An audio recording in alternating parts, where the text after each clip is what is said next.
Hadirin yang mulia, Allah adalah Rabbul Izzat, Allah pencipta, Allah Rabbul Izzat, Allah pemelihara. Dan Allah Rabbul Izzat, Allah adalah pemberi rezeki. Allah pemberi rezeki dan Allah penyedia. Allah the best provider, penyedia terbaik daripada rezeki-rezeki. Terhadap apa Allah ciptakan, terhadap apa Allah pelihara. Allah ciptakan makhluk yang ada di bumi, Allah ciptakan makhluk yang ada di darat, Allah ciptakan makhluk yang ada di laut, Allah ciptakan makhluk yang ada di udara, Allah ciptakan makhluk yang tidak nampak maupun yang nampak. Pandangan Allah Rabbul Izzat tidak terbatas oleh dinding-dinding, tabir-tabir, tembok-tembok dan penghalang-penghalang. Allah Rabbul Izzat sekali pandang Allah bisa melihat seluruh isi alam semesta. Sama seperti kita menaruh satu butir beras di telapak tangan kita ini, Allah bisa melihat seluruh isi alam semesta ini. Karena Allah kuasa, Allah kuasa. La ilaha illallah. Jam, sadar 15 menit aja. Maka dari itu yang mulia, kita harus bisa bila ini untuk mendatangkan yakin, untuk belajar yakin, harus bisa bila untuk mendatangkan iman. Jika iman kita meningkat, maka amal-amal ibadah kita akan meningkat. Maka fisabilillah ini untuk meluluskan yakin dan untuk membetulkan yakin. Iman yakin, iman yakin, iman yakin. Nah ini orang bicara iman, tapi yakinnya terhadap iman tidak ada. Padahal Allah Rabbul Izzat 500 kali menggunakan frase kosakata dalam Al-Quran, bahasanya kata-kata iman 500 kali Allah ulang. Wahai kamu orang beriman, berimanlah kamu. Hajaru wa jahadu. Maka orang-orang beriman ini dia hijrah. Hijrah meninggalkan rumah, meninggalkan isi rumah, meninggalkan kampung halaman, dan meninggalkan kawan-kawan. Jangan sadar sebentar ya. Kemudian dari mulia, dengan kita belajar iman ini, maka dakwah kita akan kuat. Tabligh akan kuat apabila ada dakwah. Dakwah akan kuat apabila ada iman. Iman akan kuat apabila ada amal soleh. Dan amal solehnya akan kuat apabila kita ikhlas. Sahabat bertanya kepada Rasulullah SAW, ya Rasulullah, apa itu iman? Maka Rasulullah SAW menjawab singkat saja, iman adalah ikhlas. Iman adalah ikhlas. Dengan kita ikhlas kepada ketentuan Allah Rabbul Izzat, maka Allah akan mudahkan seluruh perjalanan hidup kita. Apa perintah Allah SWT ketika kita menjadi miskin, itu kita ikuti. Apa perintah Allah SWT ketika menjadi kaya, itu kita ikuti. Hari ini semua orang sibuk berpikir, jika saya miskin maka saya harus ubah saya ini menjadi orang kaya supaya saya bahagia. Hari ini orang berpikir, saya sudah kaya, bagaimana keturunan saya ini bisa lebih kaya daripada saya, dan saya punya satu persediaan bekal di masa-masa mendatang, maka saya akan bahagia. Semua orang berpikir seperti itu. Padahal jika datang perintah Allah ketika kita miskin, jika kita diberi Allah kekayaan, apa datang perintah Allah? Jika kita diberi sakit, apa perintah Allah kepada kita? Jika kita diberi sehat, apa perintah Allah kepada kita?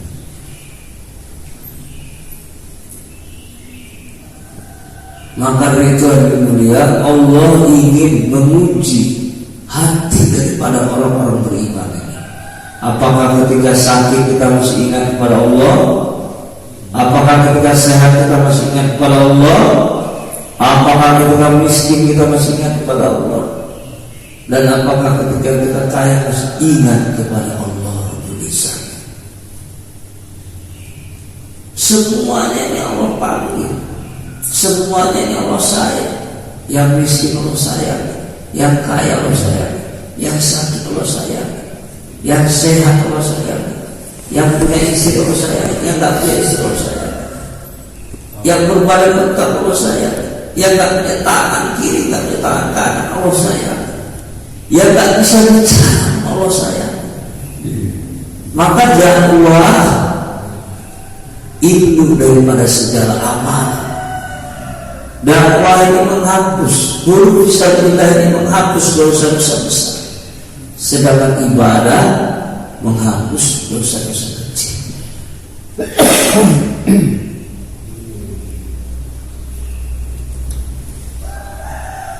Dengan kita guru fisabilillah, Allah Rabbul Izzah akan hapuskan dosa-dosa kita, dosa keluarga kita, dosa anak istri. Kita ini malah pendosa, banyak dosa.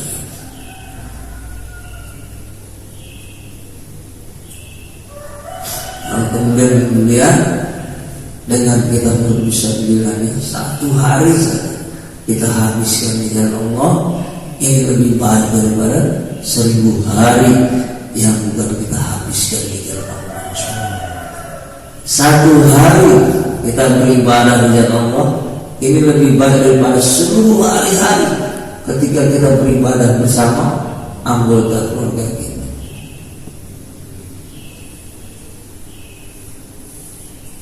Dalam ibadah Allah memberi satu rukhsah, keringanan-keringanan. Tetapi dalam dakwah Allah Rabbul Izzah tidak memberi keringanan. Allah memerintahkan beratkanlah kamu dalam keadaan susah maupun lapar, baik dalam harta, baik dalam hati, kesusahan-kesusahan, kesiapan-kesiapan, keikhlasan-keikhlasan kita untuk berjalan di jalan. Lalu kemudian jika hidayah mau masuk kepada kita atau mau masuk kepada seseorang, yang ada catatan boleh catat. Jika hidayah mau masuk kepada seseorang, syaratnya dua saja. Jika kita melihat orang-orang kafir hartanya lebih banyak daripada kita, kehidupannya lebih baik secara ekonomi daripada kita jangan ada satu sifat namanya tamanna, satu tamak terhadap harta orang kafir. Dan begitu juga ketika ada kita melihat harta daripada orang-orang muslim, kita jangan iri hati. Kenapa ya Allah, harta dia lebih banyak daripada hartaku, istri dia lebih cantik daripada istri. Jangan ada sifat tamanna, keinginan, tamak terhadap harta orang kafir, dan iri hati terhadap harta orang-orang muslim. Kalau ada sifat dalam diri kita ini, maka kita tidak bisa menjadi asbab hidayah.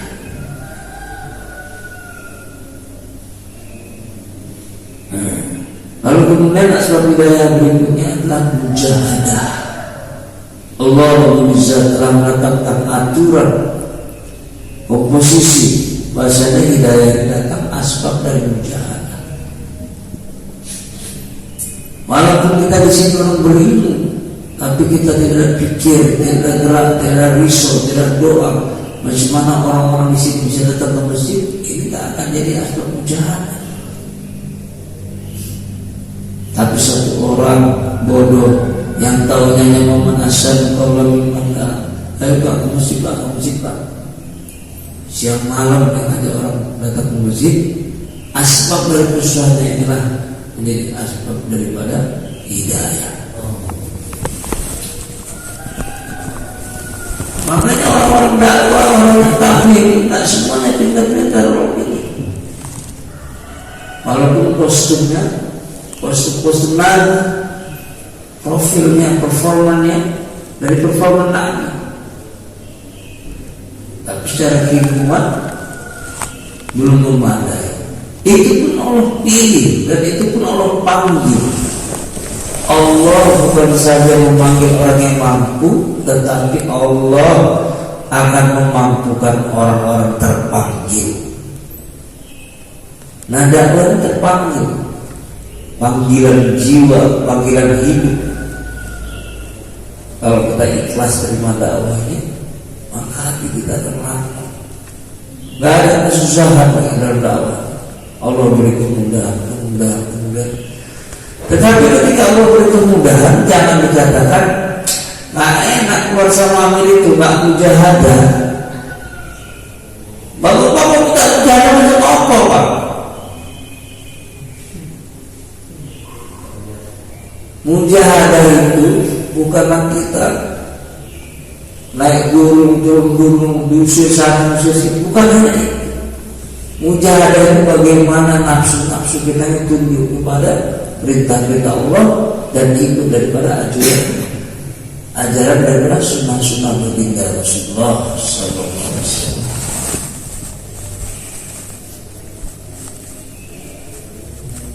Maka dengan mujahadah, dengan susah payah dan sungguh hati, mukasafah, musyairah, maka Allah akan mengungkapkan rahasia-rahasia dari kebesaran Allah Rabbul Izzat. Jauh, sadar. Allah akan masukkan kebesaran Allah. Hari ini sibuk bertengkar tentang perkara ini, maka dengan fisabilillah ini kita belajar akar iman. Iman ini adalah akarnya, rantingnya adalah ilmu. Udah. Daun-daunnya itu adalah zikir-zikir kita. Buah pada ranting itu adalah ibadah-ibadah kita. Rasa manis dalam buah itu adalah keikhlasan kita. Pohon agamanya akan subur dalam hati kita apabila disiram dengan air mata pengorbanan. Maka ketika harus fisabilillah ini, kalau kita tak bisa nangis, tapi ya itu pada dosa-dosa kita banyak. Istri kita tinggal tak tahu, belum lagi anak kita tinggal, orang tua kita. Dan kita tahu kepada Allah. Senjata orang beriman ini doa. Ada lagi doa yang akan memenuhi timur dan barat. Senantiasa kita minta tolong kepada Allah, minta kemudahan. Allahumma inni as'aluka al-afiyah di dunia wal akhirah. Hidayah. Doa kebaikan, asbab kebaikan. Doa keburukan menjadi asbab keburukan. Nabi SAW tidak pernah satu kali pun mendoakan kehancuran dan kebinasaan terhadap orang-orang atau siapa-siapa yang telah menyakiti hati baginda Rasulullah SAW. Nabi gak pernah. Kalau umat akhir zaman ini gak, ya Allah hancurkanlah dia, ya Allah binasakanlah dia. Nabi SAW tidak pernah doa sekali. Bahkan waktu itu Umar belum masuk Islam, Nabi doakan hidayah. Abu Jahal, Nabi doakan hidayah.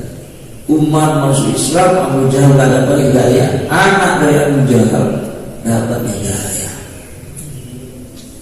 Begitu pun kita sekarang, orang-orang telah menyakiti hidup kita, telah menyakiti dakwah kita, doakan kebaikan.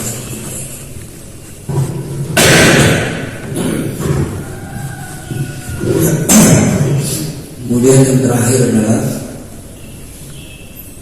dengan kita belajar iman. Iman ini gak bisa tumbuh dengan sendirinya sebagaimana pohon-pohon kemiri yang tumbuh di hutan-hutan yang sunyi.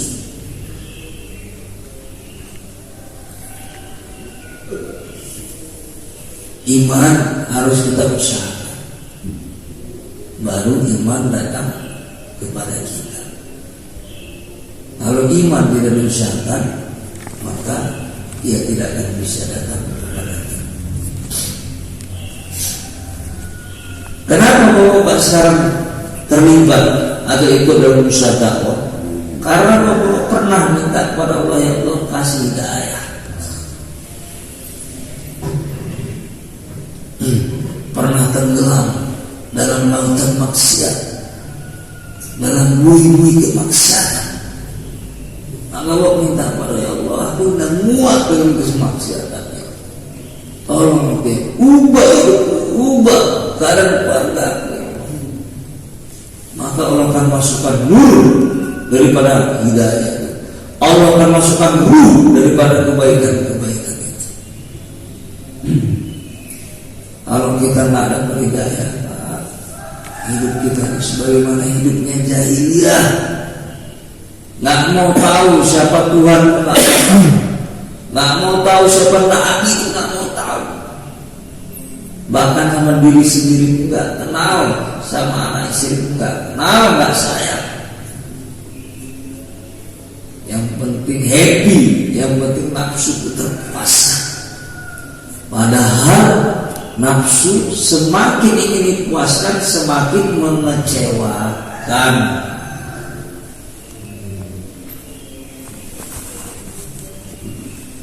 Berapa banyak nafsu yang kita puaskan, maka kita akan kecewa. Makan mau banyak-banyak, nanti juga kecewa. Tidur mau banyak-banyak, nanti juga kecewa. Uang mau banyak-banyak, nanti juga kecewa. Istri mau banyak-banyak, nanti juga kecewa.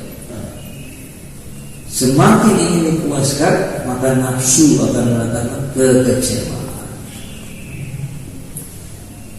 Tapi manusia juga gitu, inginnya memuaskan nafsu. Maka nafsu harusnya tunduk kepada perintah-perintah Allah.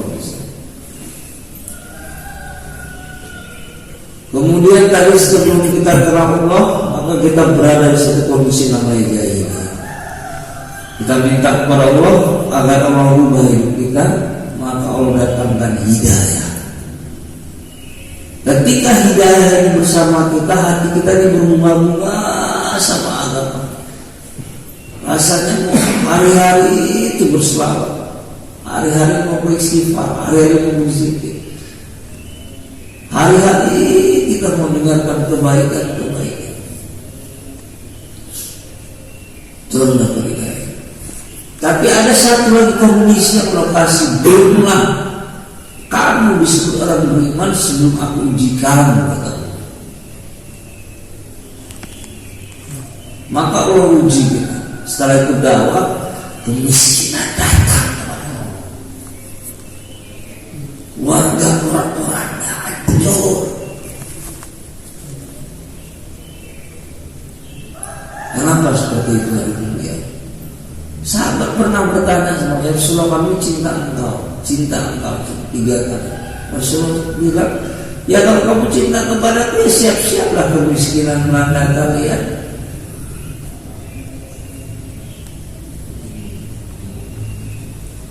Ini masuk dalam tahapan ketiga. Allah kasih tarbiyah, satu ujian. Kalau kita lolos dan kita lulus dalam tarbiyah ini, maka Allah datangkan nusratullah ghaibiyah, pertolongan gaib bersama kita. Maka mudah kita melakukan huruf fisabilillah, berangkat dengan Allah, dalam susah maupun dalam keadaan lapar. Syarat berangkat dengan Allah ini 2 saja, Pak. Yang pertama, Pak, hentikan melihat keburukan-keburukan kamu.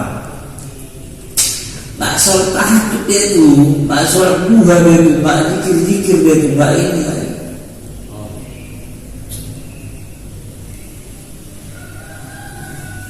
Doakan.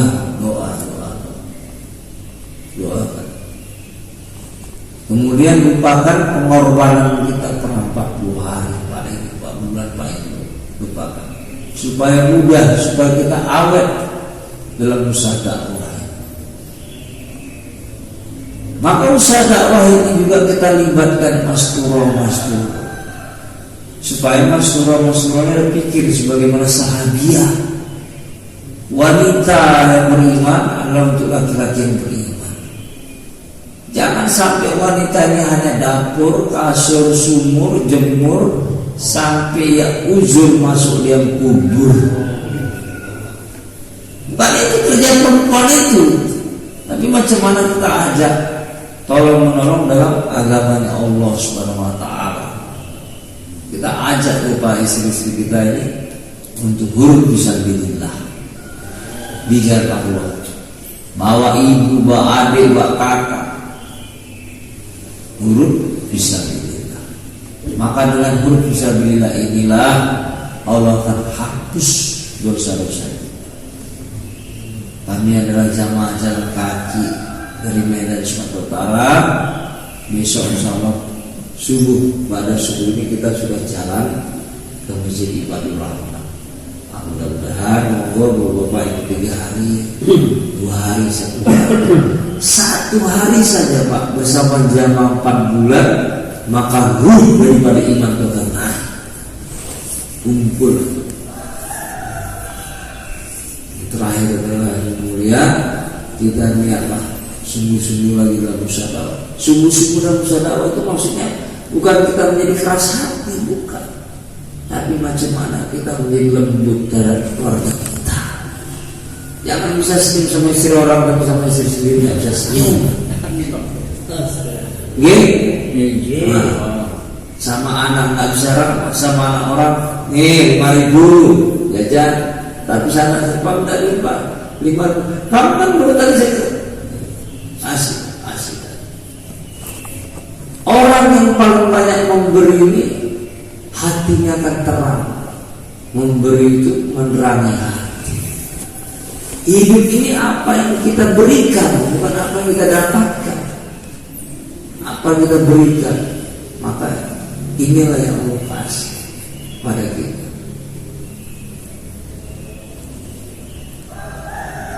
Kemudian yang mulia, inilah sahabat berkasih sayang mereka. Mereka ini bukan sekedar ikram, bukan sekedar memuliakan, tetapi juga ikram, mendahulukan kepentingan saudaranya muslim. Oh dia itu lapar, gimana ya saya? Hari ini enggak, orang muslim itu sibuk menumpuk-numpuk barang. Baju ditumpuk nggak pernah dipakai. Umat yang zaman ini Pak, termasuk orang-orang Islam, hari ini sibuk menyayangi barang dan menggunakan orang. Padahal harusnya orang untuk disayang, barang untuk digunakan. Tapi hari ini enggak. Kita ini seperti tikus. Semua benda-benda di luar dimasukkan ke rumah, dipakai enggak, dijual enggak, dikasihkan enggak. Itu apa seperti itu? Yang kita makan akan menjadi kotoran, yang kita pakai akan menjadi usang, dan yang kita infakkan ya Allah adalah harta sesungguhnya.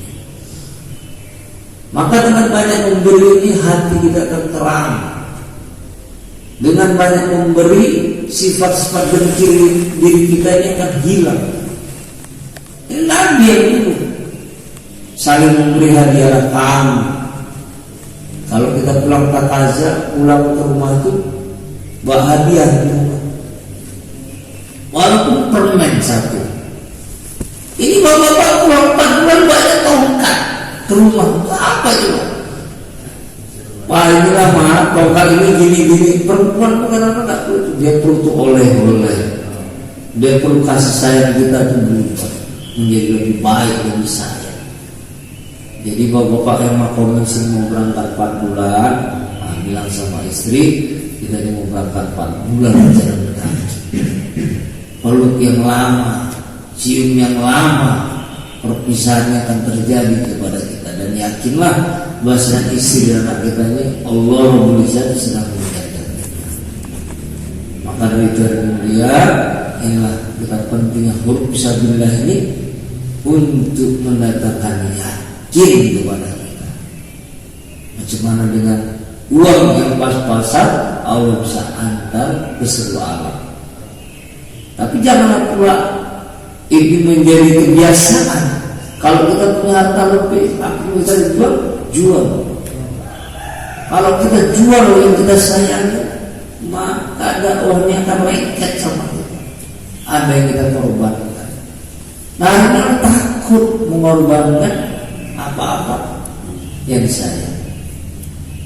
Padahal kalau kita mengorbankan apa kita sangka-sangka, nanti Allah akan datangkan hal yang tidak disangka-sangka. Hidup ini kan sederhana aja. Teko lunga bali. Dan ada lagi. Urip itu sejati kali urut menghidupkan dimanapun dai-dai ini berada. Dai-dai ini berada seperti air yang mengalir suci dan bersuci. Maka pergerakan dai ini seperti air yang mengalir. Jalan kaki ini akan bergerak terus sampai nanti ke tujuan. Mudah-mudahan Allah SWT sehatkan kita, Allah SWT mudahkan perjalanan kita. Yang benar datangnya dari Allah SWT, yang salah datangnya di saya karena kurang hormat. Semoga Allah maafkan kita. Tentunya doa majelis. Subhanallah wa bihamdihi, subhanallah wa bihamdihi,